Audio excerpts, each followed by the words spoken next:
Welcome back to the Fiasco Sports NBA previews. I'm Matt Sampson. Joining me once again is the one and only Tim Buttery. Before we get started, got to make a quick shout out to Sporties at Arkabar. Thank you guys for hosting us here. All the link to their Facebook will be in the description. Check it out. Today we've got the New Orleans Pelicans. So I think that's sunk in now, hasn't it? The Pelicans has become a thing.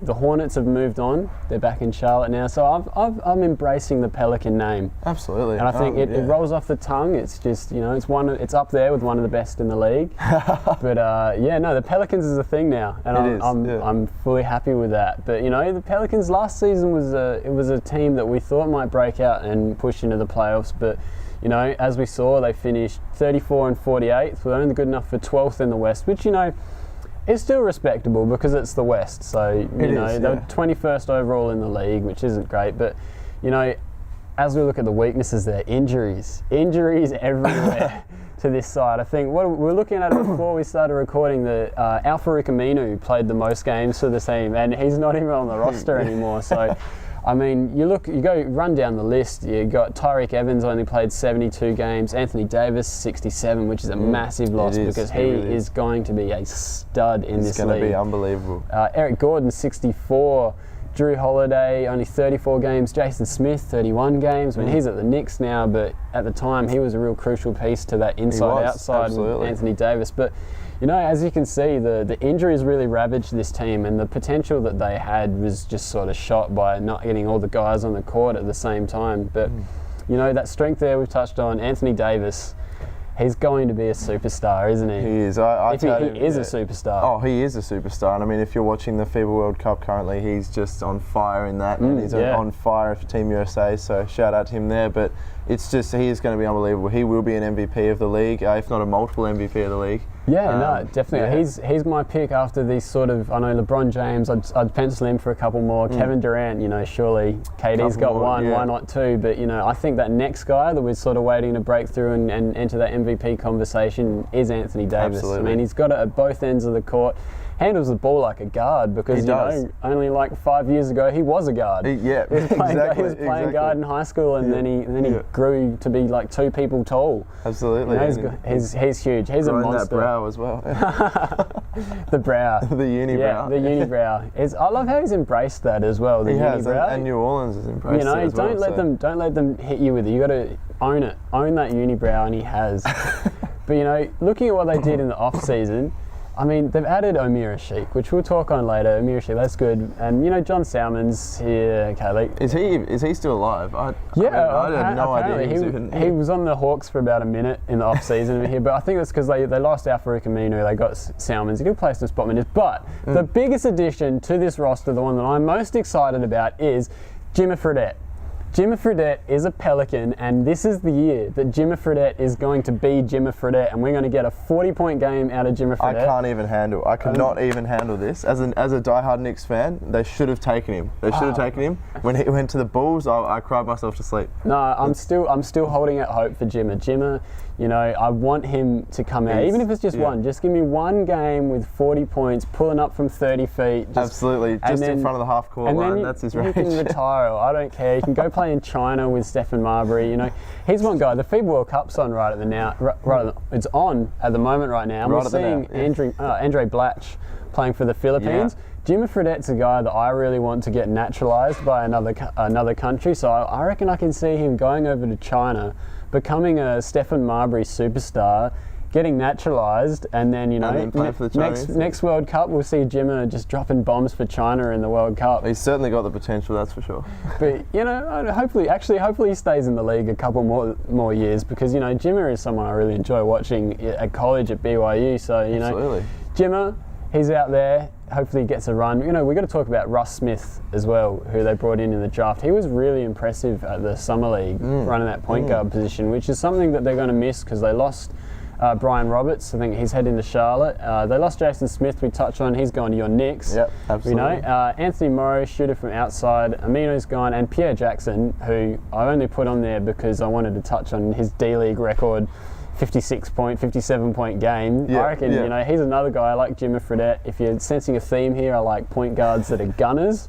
So, shout out Pierre Jackson. I think he's in Philadelphia, but he might have done his knee. So, and Patrick Young, really quickly touch on him. He played at Florida last season, and he's a big body that I reckon they might get a couple games out of. But you know, there's some interesting additions there. There is, but I think the biggest one is probably Omer Asik. I think we've got to talk a little bit about him because he is just a brute inside. Yeah. And I mean, he really got scared out of Houston when they got Dwight Howard.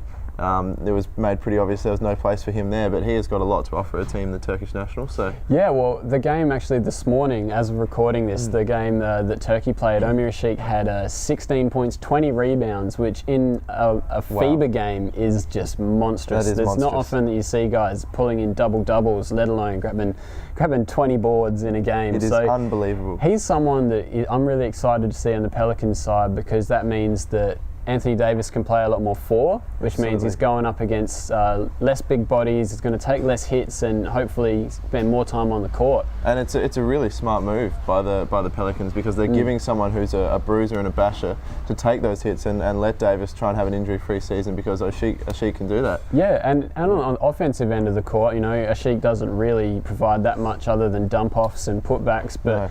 He's going to be on the inside, and we saw Anthony Davis last year was starting to step out, starting to hit that mid-range jumper. A little bit of a stretch on him. Yeah, if he can hit that three-pointer, which I reckon he'll add as the years go on, he's going to be it's going to be inside out. That front court's going to be monstrous. I know we're going to be touching on that a little bit later, though, so I don't want to talk about it too much now. But looking at the 5 most important guys that I've slotted in for the Pelicans here, is there anyone that stands out that doesn't deserve to be there for you? Look, I agree with that pretty much. That's a pretty good starting 5 in my opinion. Look, Tyreke Evans has really not lived up to the things that were expected of him. I mean, he had his rookie season, I think it was 20 points, 5 rebounds, 5 assists as an average, which was the 4th player in history to joining the likes of LeBron James. I think Oscar Robertson was the other one, and I can't remember the other one off the top of my head, but that's elite company, and since then, after that Rookie of the Year season, he hasn't really done that much. No, he hasn't. Although he did come home really hard last season. He has, when he started to get some starters minutes, which I think is the thing with Tyreke, he's not as accustomed to coming off the bench. I think, if he's healthy and he's playing, he can be a big-time player for this side. But absolutely. For me, the guy that stands out the most, that I'm most worried about on this side, is Eric Gordon. Because he signed that big money deal a couple of years back. The Suns signed him to an offer sheet and the Pelicans matched him, which as a Suns fan, I'm now secretly happy about because I don't know if I'd want to be investing $15 million a year into Eric Gordon and his knees. And he's an extremely overrated player in my opinion. I mean, he does not provide the point output which is expected of him, of a player that earns that sort of money. Yeah, well, I was really high on Eric Gordon, much like a lot of people were back in his Clippers days, because he was hitting that 20 points per game mark, and I can't remember which year it was, but he was 3rd or 4th in the league in 4th quarter scoring.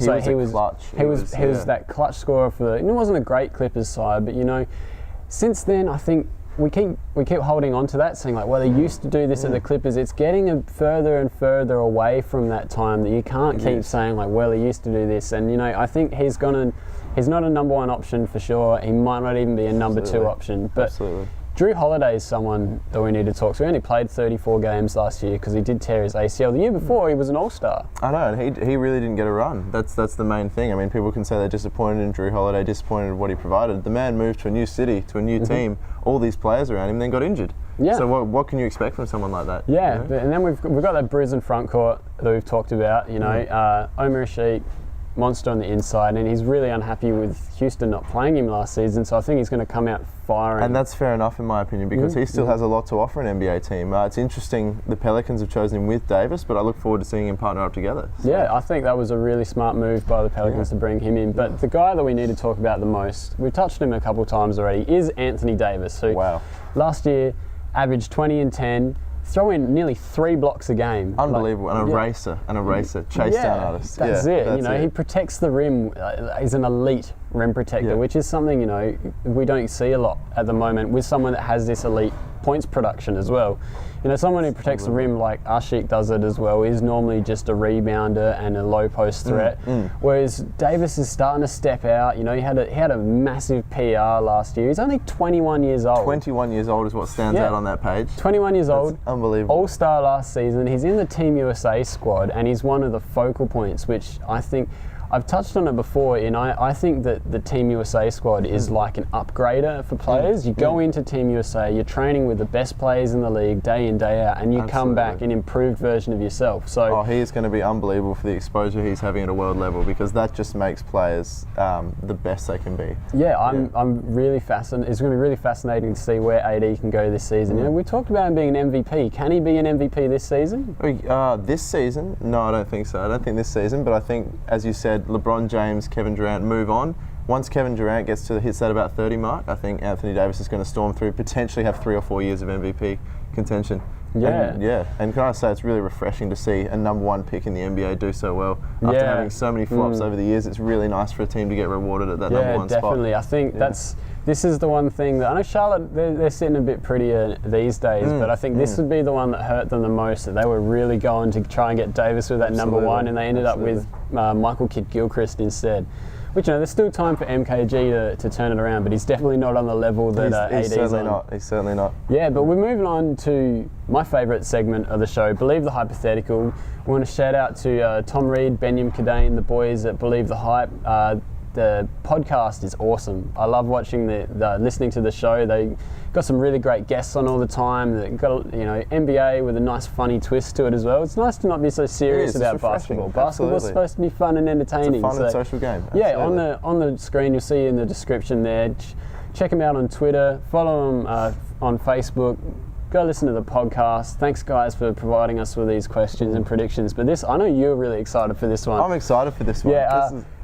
What is a scarier prospect? The 2013-14 Pierre the Pelican pre-surgery, or the 2014-15 New Orleans Pelicans frontline? Was that gender surgery he had, or I don't know. It was drastic. It was drastic. There was something seriously wrong, and they had to fix it. Yeah, for the people at home that haven't seen, we'll put a picture of Pierre the Pelican up on the screen. I'm going to prepare you, because just sit down. It's graphic. It's graphic. It's terrifying. If there's any young children in the room, just send them out, close the door or something. Okay, we're going to put him up now. So here's a picture of Pierre. So basically what happened with Pierre, someone was smoking something down in New Orleans, which is probably not uncommon down there in the bayous, but basically they would have gone out to the Mardi Gras festival. They would have chosen the nastiest looking transvestite they could find, came back, took a few happy snaps, maybe took him to a room, paid a bit of money for him or whatever, came back, took a few happy snaps, said to the designers, we want our Pelican to look like this. We believe this epitomises our culture at New Orleans. This is what we want young families to look at.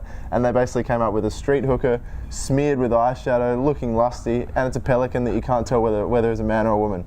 And I mean, I'm not sure who's playing Pierre. I'm not sure of his criminal record, but I mean, young kids are running up to him, and it's a really, really creepy image. Yeah, I mean, we were talking about this question last night before we were coming in to film this, and you mentioned Pierre just before I had to go to sleep, and it was really hard to try and close my eyes without the image of Pierre looming over the edge of my bed, just standing there silently. It's just a Chucky-esque image, isn't it? Not speaking, just standing there with a knife. He's like Pennywise or Chucky or one of those guys. And I've never heard him compared to a transvestite street hooker before, but I know that might be a little harsh, or maybe not harsh enough, because Pierre the Pelican was terrifying. He was. And they have redone him though, for all those fans out there that are worrying there's some sort of global thing going on. He's kicked the shards, he's got his life back on track. Absolutely. He's clean now. He's cleaned his alcoholism up. I think he's got over that heroin addiction. So Pierre, if you're out there, we're really happy to see you doing better. And keep it going, Alcohol Anonymous. He's looking good these days, is Pierre, but that pre-surgery Pierre was terrifying. I think I'm really excited to see this frontline play, and if I was driving into the key, I'd be pretty scared, but I think if Pierre was there, I probably wouldn't even play. I think Pierre is going to bring them up the ladder. I'd pull a Scottie Pippen and I would be like, don't put me in, Phil. I'm happy here on the bench. Just don't put me anywhere near Pierre. All right. Buzzer beat around. 30 seconds for the New Orleans Pelicans. Fantastic. What's your prediction, Tim? Pelicans are going to go off. This is the season. If they get no injuries, they're going to go absolutely bonkers. Anthony Davis is going to lead them. He's going to average close to 30 points a game and close to 12 rebounds a game. They're going to finish in the playoff contention and go far. Playoff contention, yeah. See, I have the Pelicans ranked 17th this year, which is just outside the playoffs, because I think they're going to develop in leaps and bounds this year. Anthony Davis is going to be a superstar, but I still don't trust that backcourt with Jrue Holiday, Eric Gordon, and Tyreke Evans. I think there's a lot of potential, and if, like you said, if they can jump on that potential and they can shoot up these rankings, they're probably not a home court advantage team in the West, but they can definitely sneak in that 5 to 8 spot. But for mine, it's going to be another year of developing, another year of shuffling the roster a little bit and working it out, and then the Pelicans are going to be some serious contenders. Then they're going to go. But that's all we got time for today. Once again, we want to thank you for joining us. Thanks to the Sporties at the Arkabar. Links in the description, check it out. Believe the Hype Boys, once again, description, check it out. Give them a listen, it's really great stuff. Whether you're finding us on fiascosports.com, via my blog, Ball So Hard NBA. However you got here, thanks for joining us, and we'll see you next time.